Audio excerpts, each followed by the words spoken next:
There's a moment in life when you finally realize this. You're not exhausted because the world is heavy. You're exhausted because you keep carrying things that were never meant to stay. Old memories, old fears, people who left long ago but still live rent-free in your mind, expectations that stopped being yours years ago, versions of yourself you've outgrown but still cling to.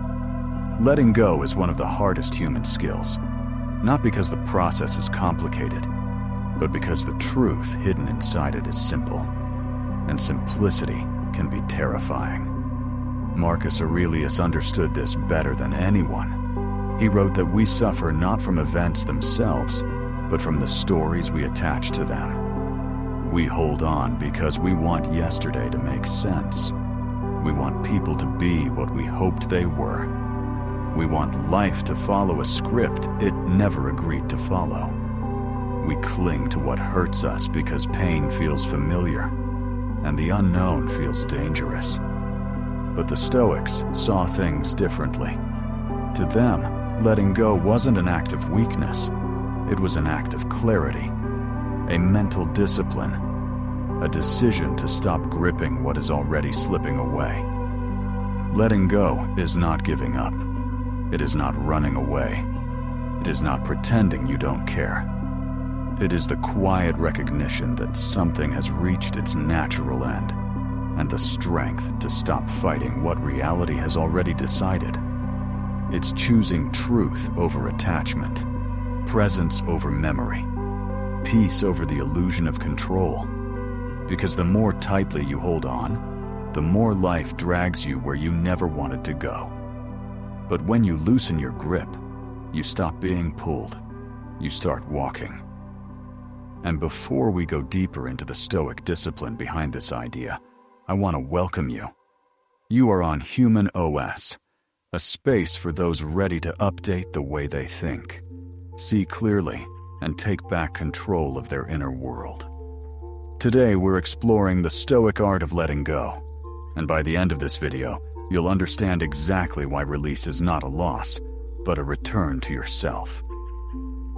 If you're ready, let's begin.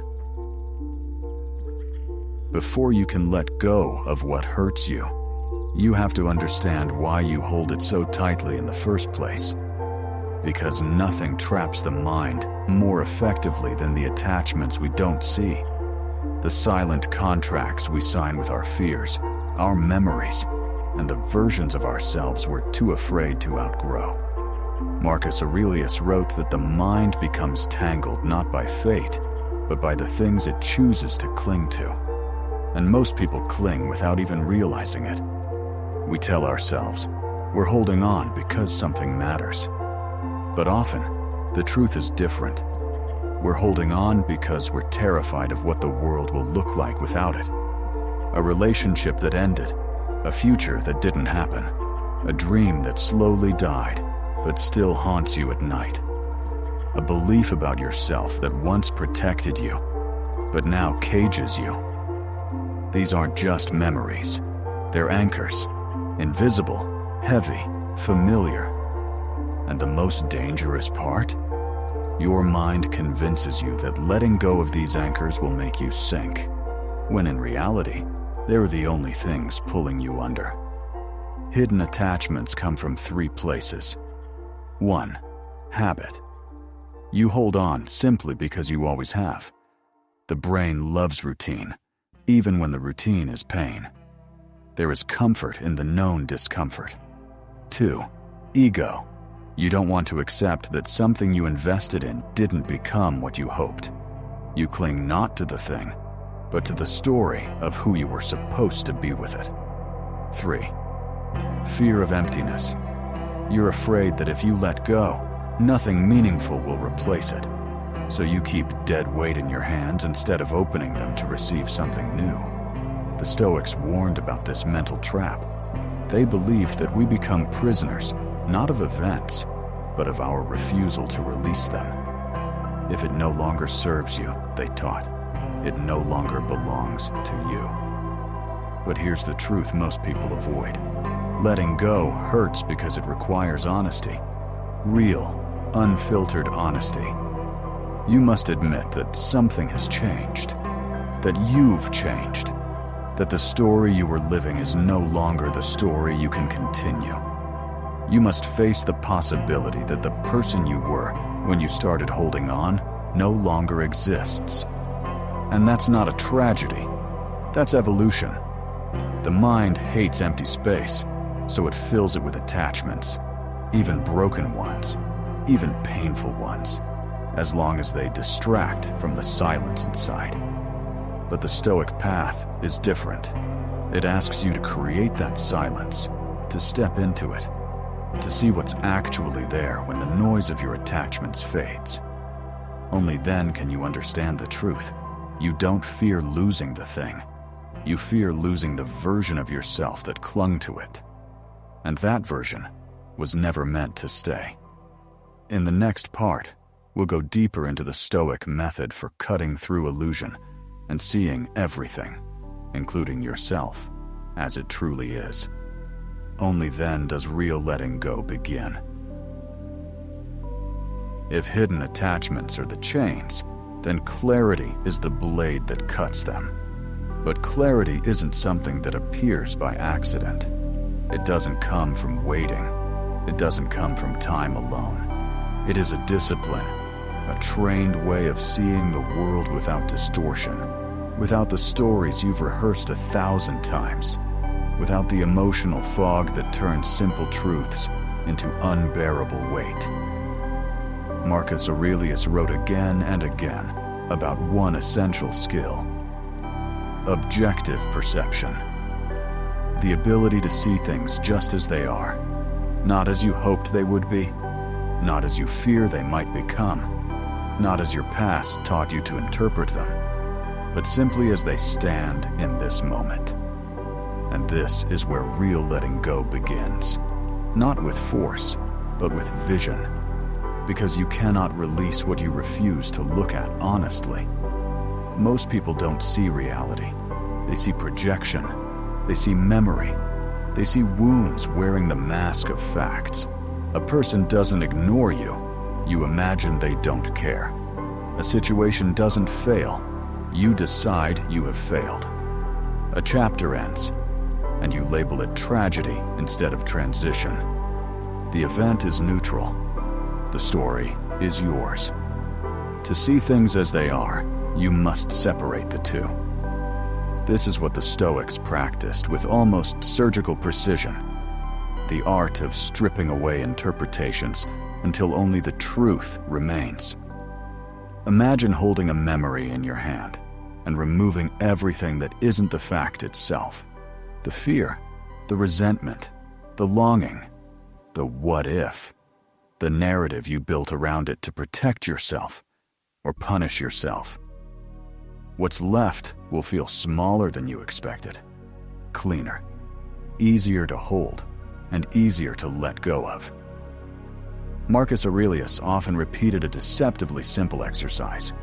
Name the thing truthfully, not emotionally, not dramatically, not poetically, just truthfully.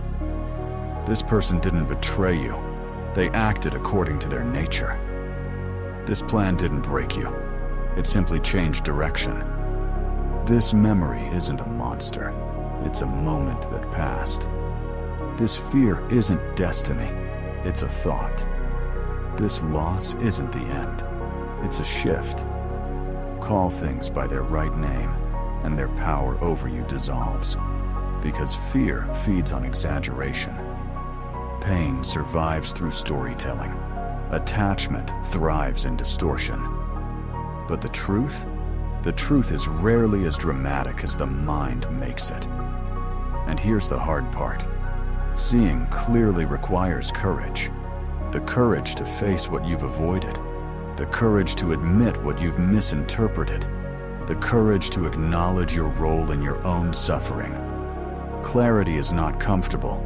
It is not pleasant. It is not gentle. It is honest. And honesty is the foundation of any Stoic transformation.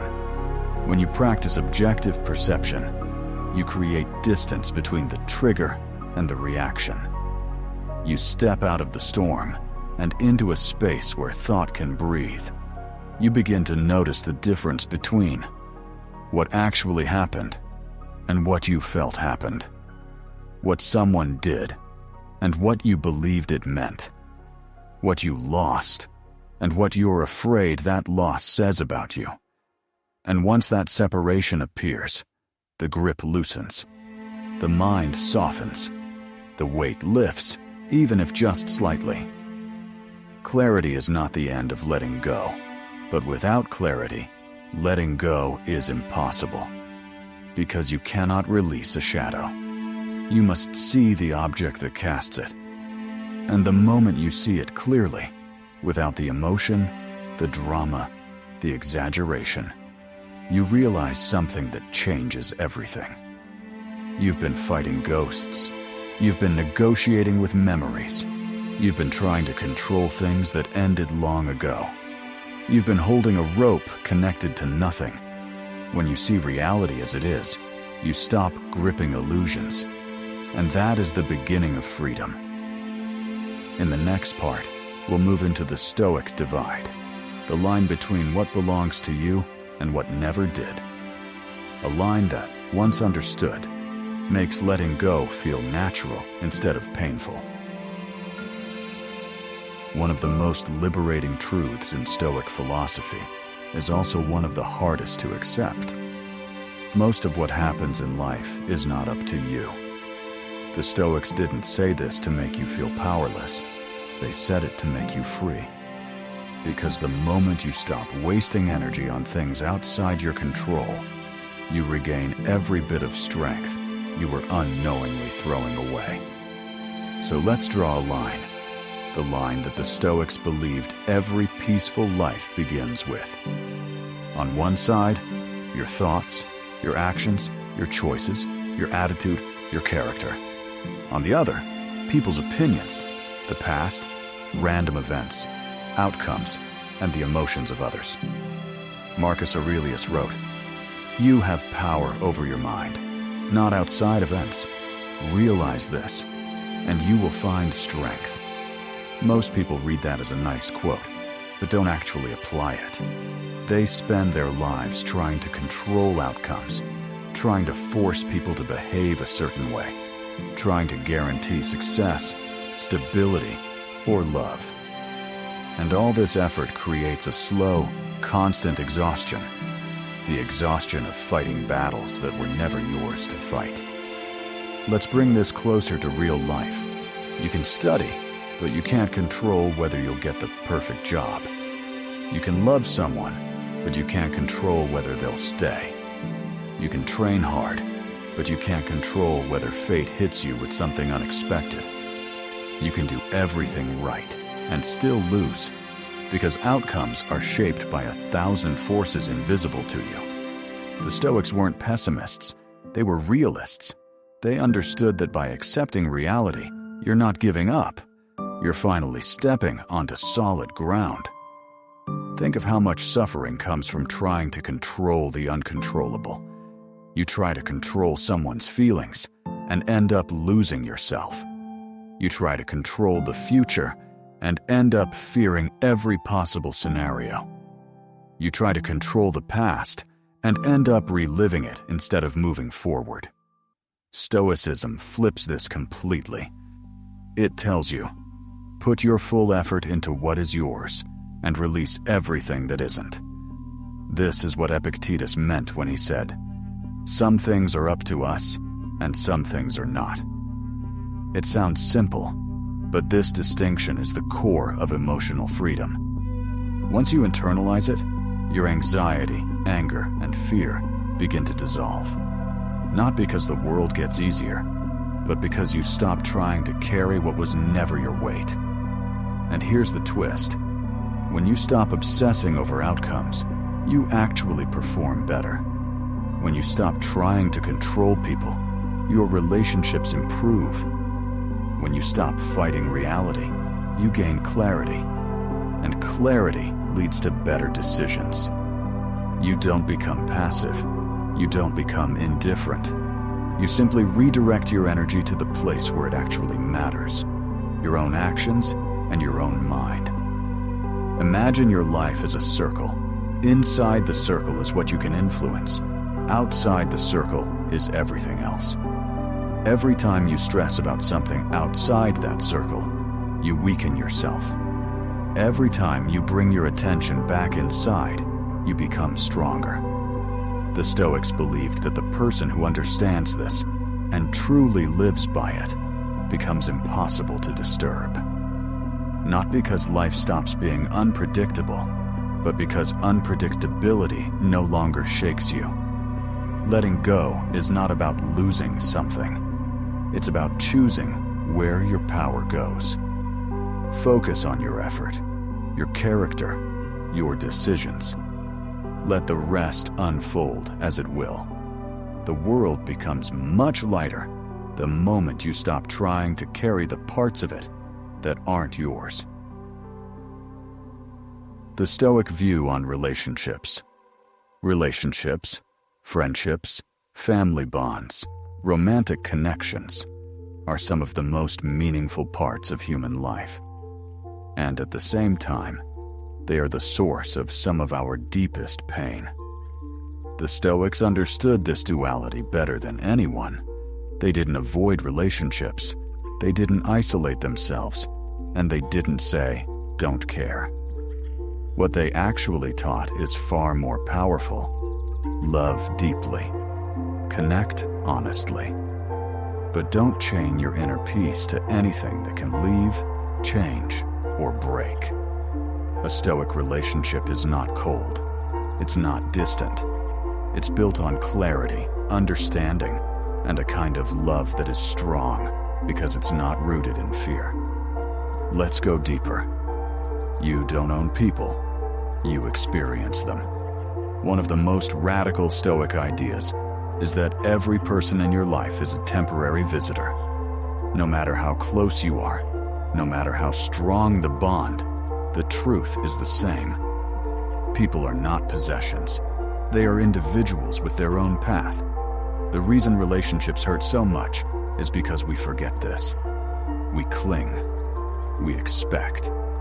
We demand that people stay the same, show up the same, love us the same way forever. But people change. Circumstances shift. Lives move. Marcus Aurelius wrote, "Accept everything that happens as natural, as coming from the same source that gave you what you love." He meant that the same universe that brought someone into your life also has the right to take them out of it. And this isn't meant to make you sad. It's meant to make you appreciate the present moment with this even more. Attachment is what hurts, not love. The Stoics didn't fear love. They feared attachment disguised as love. Attachment says, "I need you, or I can't be okay. You must behave a certain way so I feel secure. You can't leave because I built my identity on you." That is not love. That is emotional dependency wearing a romantic mask. Stoic love says, "I choose you, but I don't need to control you. I care about you, but my peace does not depend on your decisions. I appreciate your presence, but I don't fear your absence." This form of love is harder, but purer. It doesn't crush the other person. It gives them space to be themselves, and it gives you space to stay whole. People will disappoint you, and that's part of life. A huge part of Stoic wisdom is accepting human nature without illusions. People break promises. People change opinions. People get angry, anxious, insecure. People project their fears onto others. People fail, not because they want to hurt you, but because they are human. Expecting perfection is the fastest way to destroy a relationship. Epictetus said, "When someone acts hurtfully, remember that they act according to their view of what is right." In other words, most people aren't trying to ruin your life. They're just trapped in their own. Stoic relationships succeed because Stoics don't take everything personally. They observe, they understand. They respond with clarity, not emotional chaos. You control your role, not the entire story. You can control how you treat people. You can control how honestly you speak. You can control how much love, patience, respect, or kindness you bring. But you cannot control what someone else brings in return. This realization transforms you.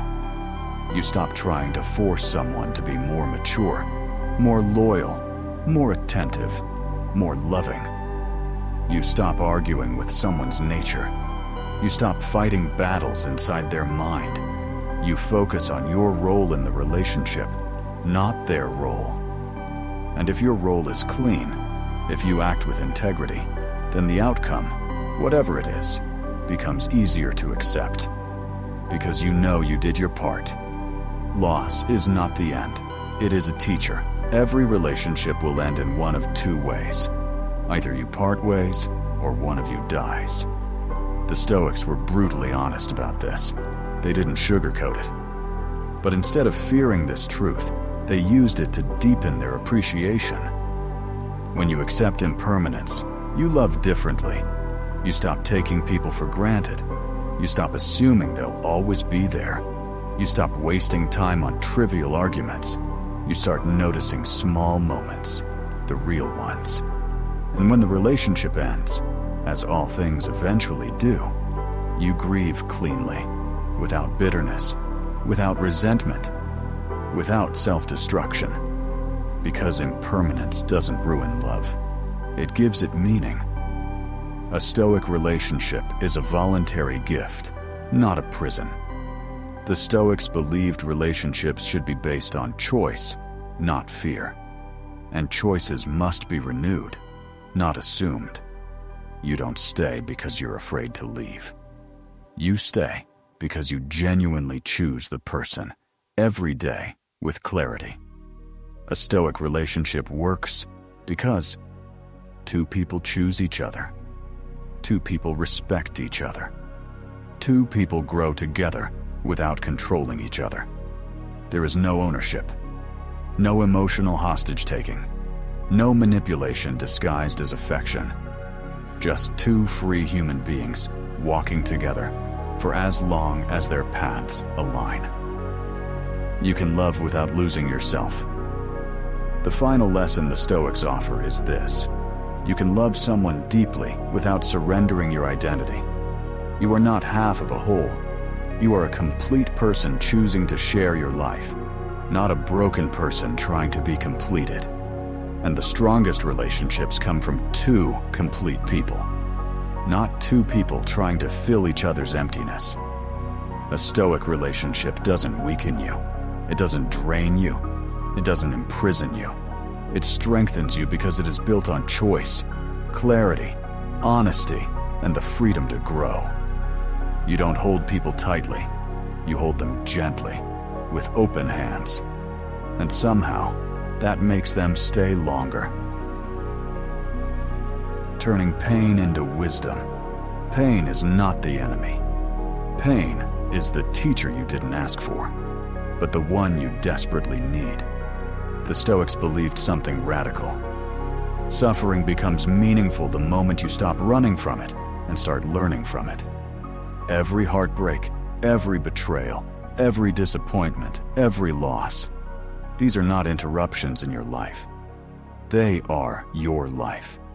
They are the chapters that shape you into someone stronger, clearer, and more awake. But only if you let them. Let's go deep. Pain is information, not punishment. Most people respond to pain by shutting down.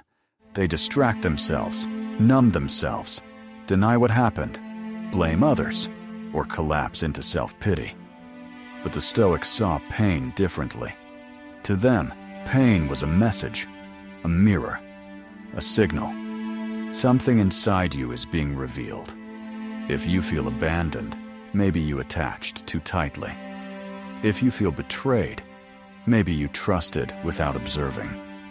If you feel stuck, maybe you've been avoiding a truth you need to face. Pain doesn't arrive to destroy you. It arrives to show you where the work must be done. Marcus Aurelius wrote, "The impediment to action advances action. What stands in the way becomes the way." Pain is not a wall. Pain is a doorway. If you don't turn pain into understanding, it turns into bitterness. Pain has two possible paths: wisdom, resentment. There is no third option. If you don't consciously process what hurt you, the pain settles inside as resentment. You start to interpret the world through wounds instead of clarity. You expect betrayal everywhere. You assume the worst in people. You live in defensive mode. You think you're protecting yourself, but you're actually keeping yourself small. Stoicism teaches the opposite. Don't become colder. Become clearer. Don't harden. Sharpen. Don't shrink from the wound. Study it. Every scar has a message. Every disappointment has a pattern. Every emotional collapse has a cause. And when you understand it, you rise above it. Pain forces you to meet yourself. In honesty, most people will do anything to avoid looking inward. It's easier to blame others, easier to distract yourself, easier to keep chasing new people, new highs, new escapes.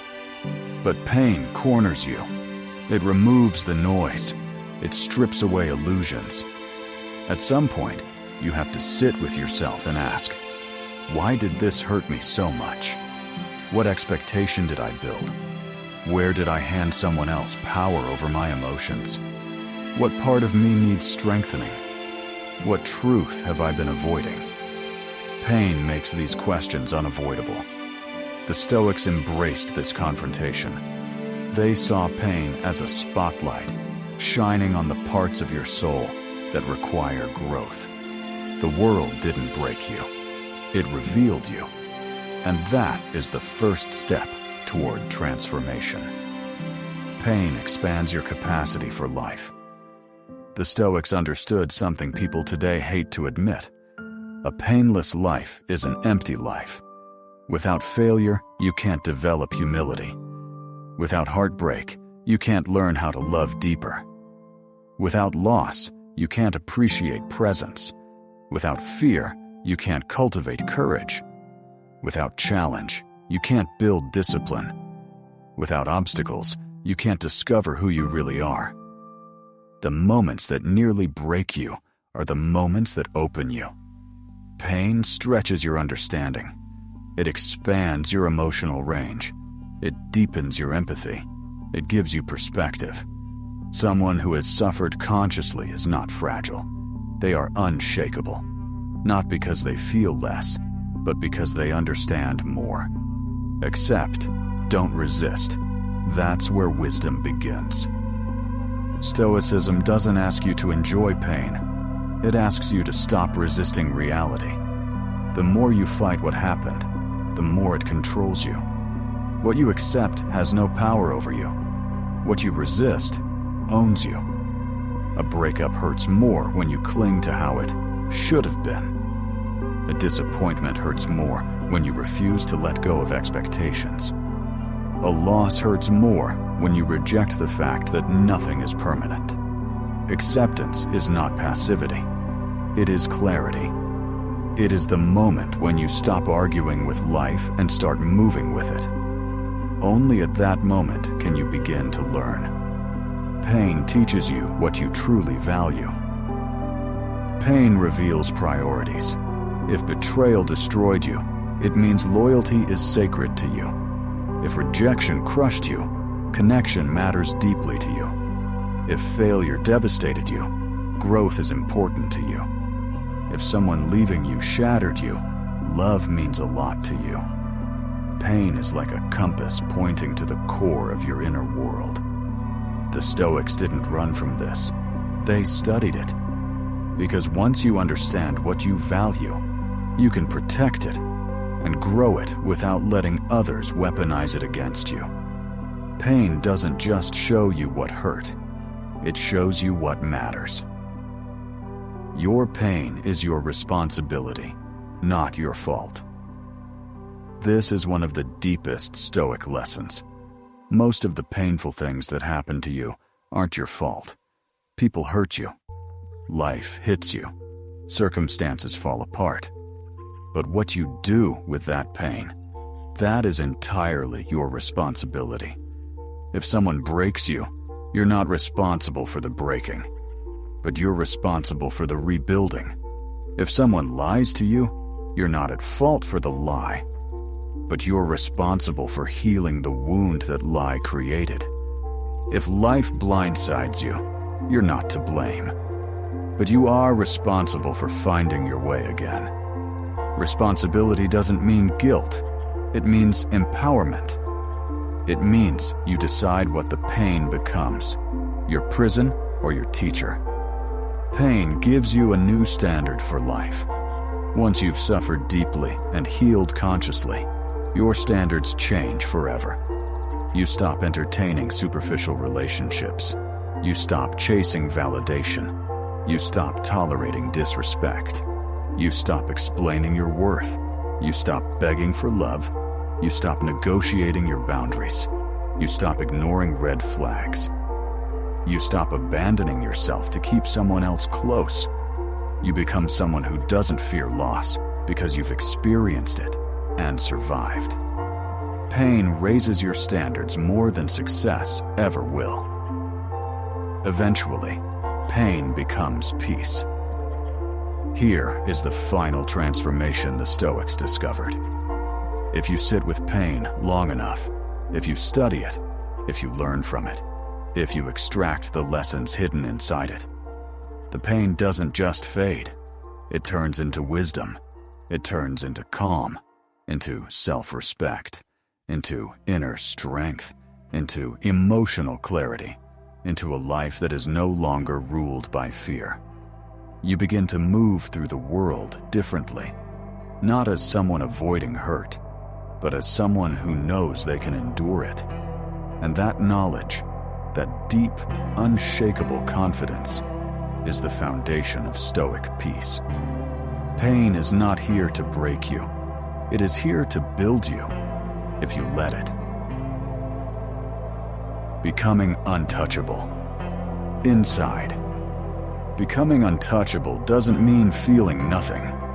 It doesn't mean becoming cold, numb, or distant. It means building a center so grounded, so steady, that nothing from the outside can pull you apart anymore. This is the final stage of letting go, not the absence of pain, but the presence of inner strength.